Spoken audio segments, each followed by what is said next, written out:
One thing's for sure, Orlando is beautiful. ICMI has a fantastic location for this event. We're headed into the registration desk and we're gonna hook up with a guy named Dara from Dublin, Ireland, who's gonna tell us all about what happened during COVID, the resiliency of that market in terms of customer care, and then we're gonna do a little podcast. Thanks for being with me on this adventure. Okay, so here we are with Dara Kiernan. Say hello, Darren. Hi, folks. All right, so we're gonna sit down and do this podcast. Dara, if you had one thing you wanted to say about customer experience around the world, what would it be? Great question. Around the world, it's amazing how similar we all are. We found during COVID, we all operate differently. But when it comes to customer experience, it's about customer behaviors, and we all fall into the same traps. So I just had a chance to talk to Dianne McCoubrey about a new advancement, and God, I feel like every video we're talking about the newest, surprising, this, that, or the other. So let's call this a window into an era of technology that will essentially take blind customer service and make it seeing, if you will. But that's me metaphorically speaking. I'd like to just have you hear a little bit more about it from Dianne. So here she is.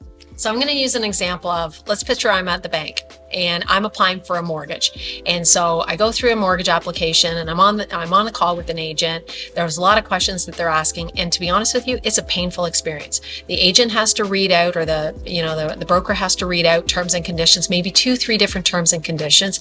They could take 5 to 7 minutes to go through that. It's painful. Nobody's really listening to that, but you have to go through that process. Then I'm filling out the application form and I misspell some stuff because maybe there was an accent, T sounded like P, whatever that might be. Now, imagine I'm live with the customer, the agent and the customer. We have a video call, so I'm personalizing this because we're speaking about personal information. And now I've just brought the bank to the customer's couch. Now we're sitting together and we're completing that form together. I'm filling out the form. The customer can fill out the form. I'm signing terms and conditions. I can read the term and condition. The customer can initial it, provide a digital signature all in real time. But then it takes it to the next level. In order for me to get that application, I might have to provide you my driver's license. I might have to provide my pay stub confirming how much money I make or whatever that might be. So then that call ends up being a 3-4 step call, right? But what we're doing is we empower the agent and the customer to upload all that information on a call. So I can take a picture, send you a copy of my pay stub. I can take a picture of my ID, send a picture of that ID. So everything I need in one call can now be done in one call digitally and quick and fast. And let's be honest, that's what customers want. Customers expect fast service and they want good service. And the technology is there to give it to them. So why spend 45 minutes or an hour on a call that you can do in 10 minutes, 15 minutes, whatever that might be. And so every industry has its pain challenges. And GRYPP is solutionizing all those pain challenges and addressing that uniqueness and making life just easier for the agent and just so much more enjoyable for the customer. Now we're going to sit down with Justin Robbins and Nate Brown, two content creators in the industry, influencers that I highly respect because it's just not as easy as people think. Continuously appearing at the shows, learning as we go, creating the content and sharing the knowledge with people. I've got them both at the same time, which rarely happens. As you know, I was trying to track them both down at the same time in Vegas at CCW, but I've got them. And I want to talk a little bit about their new project. They're doing a book together, get their take on the industry. So let's cut to them now. Awesome. My name's Justin Robbins. I'm the evangelist at 8x8 and on the board of directors for CX Accelerator. I'm Nate Brown. I am a certified professional pickleball educator, and I also love customer experience work and am the co-founder of CX Accelerator. I didn't know we got to talk about that, dude. I'm a barbecue judge. Yes, you are, and it's so good. First of all, what's happening with CX Accelerator now? Yeah, it started really as I was lonely in the work. I couldn't get a good group of people around me to help edify me and bring me along as a young CX professional. I was struggling in that role. inside of UL at that time, and I needed folks, and they were out there. And Jeff Toyster invested so much in me, and Annette Franz, and Jean Bliss herself, and many others, Justin certainly, were investing in me, and we needed a place to hang out and organically collide. And Becky Roman jumped in there, and Erica Morois, and Kay Chapman, and Jeremy Walken, and Jenny Dempsey, and we had something. And it was so helpful to me, and it started helping those other folks. And therefore the mission is established to help CX professionals, especially on that first stepping stone, but at every stage of their career journey. So the fact that you say that it was that starting point for you, that's exactly what we want. We want to launch people into an incredible CX career. Dennis, it's interesting. You have so many conversations with people who, like Nate talks about this idea of feeling alone in the work, and I know you talk a lot about the epidemic of loneliness study that's been put out there, but so often have conversations with people who just feel detached from their organizations in making progress around understanding and serving customers. And I think that for me, what the exciting thing has been to watch this thing grow is it really is just about people helping other people be successful in CX. It's just, I don't know, it's, and we were talking, I know a little bit about this before the cameras even started rolling, but it's just this, I think everybody involved in it is coming from a genuine desire to just want to help others, including themselves, and I think that shines through. Yeah. And on that note, you two are collaborators on CX Accelerator, but you also have a book that you're co-authoring, is that right? Can you tell me a little bit about that? The CX Field Guide will be a resource that a leader can give to frontline workers, or that a frontline worker can go grab to equip themselves to have a very rewarding, very valuable contribution back to the organization and a valuable career for themselves. So there's so much equipping that needs to be done in so many different areas to be able to see and connect all these dots of this idea of customer centricity, and to start to strategically guide an organization, regardless of what level you're at, on how to evolve into this next era here. Yeah. So we've got some really good things that we're building that are going to be collected in this resource. When I was leading one of my contact center teams, I go back to a conversation I had with one employee who, when I asked her like what brought her to the contact center, she said, "I'm just doing this until I can get a real job." And kind of through that experience and so many others, I recognize that people who are in CX roles, like often they where they find themselves isn't where they want to be long term, and they are future leaders of the organization. Like there's all sorts of things, and what we wrestled with, I think, through the process of the book, to the point of your question, was one, like there are lots of things that have been said and done in the past and today. Doesn't change the fact that this problem is as real as it's ever been. People struggle as much as they ever have. And so I think for, at least for me, it's going after the people like Haley, who were that employee, and being able to say, like, how do I make this meaningful for this person? How do I connect the dots to what they aspire to do and how this work will help them achieve that? It's, I think about even myself, when I had to coach my very first employee, I had no preparation on how to coach other than I knew how I'd been coached and what I liked and didn't like. And so I just did something. So I think about like all of those things, and what I do know about myself and what I know about Nate and what I know about the dozens of leaders that we're connecting with through this process is that everyone has had those shared experiences. And I think more than anything, people will want to do this if they want just in a collection of insights from people who've been in places that they might not have been before. And we're not saying we know the way, we know a way that we've had success with, and we want to share that, because I have learned the best when people were willing to share what they'd experienced with me, to either affirm that I wasn't alone, to give me the confidence that I needed, or frankly, sometimes I was just lost and didn't want to admit it. Well said. Yeah, so to me, it's not like this isn't a, hey, we're putting it out because like we think people need another book on their shelves. I genuinely believe that people, despite all of those resources, are struggling to find something in one place that is easy for me to grab in a moment's notice and take action on it. And my intent through this is, how can I create that resource that somebody can, in that moment, grab and take action on?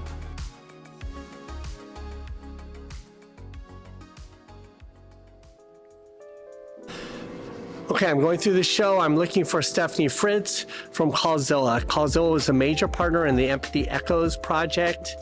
I can't say enough thank you to Cilla for being transparent, letting me go on the front lines of customer experience in Africa, and the support and the love that they've given to the film has just meant a world to me.